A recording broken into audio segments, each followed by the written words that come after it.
ప్రముఖ బాలీవుడ్ నటి జరీనా వాహబ్ రీసెంట్ గా ఓ ఛానల్ కి ఇచ్చిన ఇంటర్వ్యూలో హీరో ప్రభాస్ ని ఆకాశానికి ఎత్తేసింది. వచ్చే జన్మంటూ ఉంటే ప్రభాస్ నాకు కొడుకుగా పుట్టాలని కోరుకుంటానని చెప్పింది. రాజాసాబ్ సెట్స్ లో తోటి నటులతో ప్రభాస్ చూపించే ఆప్యాయత తనకు ఎంతగానో నచ్చింది అని ఈ బాలీవుడ్ నటి తెలిపింది. రాజాసాబ్ లో వీరిద్దరూ ఒకే స్క్రీన్ లో కనిపించబోతున్నారు. ప్రభాస్ తన తోటి నటీనటులతో ఒకే విధంగా ప్రవర్తిస్తాడని జరీనా వాహబ్ తెలిపింది. ప్రభాస్ లాంటి మనిషి ఇంకొకడు లేడు, ఉండబోడు అని చెప్పింది. వచ్చే జన్మంటూ ఉంటే నాకు ఇద్దరు కొడుకులు కావాలి. ఒకడు నా సొంత కొడుకు సూరజ్, ఇంకో కొడుకు ప్రభాస్ కావాలి.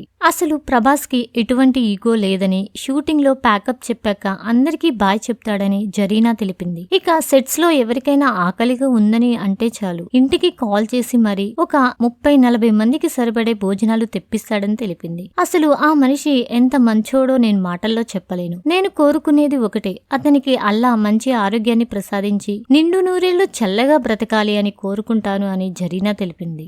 రీసెంట్ గా ప్రభాస్ 45వ బర్త్డే సందర్భంగా movie team Rajasaab first look ని విడుదల చేసింది. దానికి ఫ్యాన్స్ నుండి మంచి రెస్పాన్స్ వచ్చింది. మారుతి దర్శకత్వంలో వస్తున్న ఈ సినిమా ఏప్రిల్ 10, 2025లో విడుదల కానుంది. ప్రభాస్ లీడ్ రోల్ చేస్తుండగా నిధి అగర్వాల్, మాళవిక మోహన్, రిద్ది కుమార్, సంజయ్ దత్తులు ప్రధాన పాత్రలో నటిస్తున్నారు. 300 కోట్ల బడ్జెట్ తో ఈ సినిమాని పీపుల్ మీడియా ఫ్యాక్టరీ సంస్థ నిర్మిస్తుంది. ఈ వీడియో మీకు నచ్చినట్లయితే లైక్ చేయండి, షేర్ చేయండి. మరిన్ని ఇంట్రెస్టింగ్ వీడియోస్ కోసం మా ఛానల్ ని సబ్స్క్రైబ్ చేసుకోండి.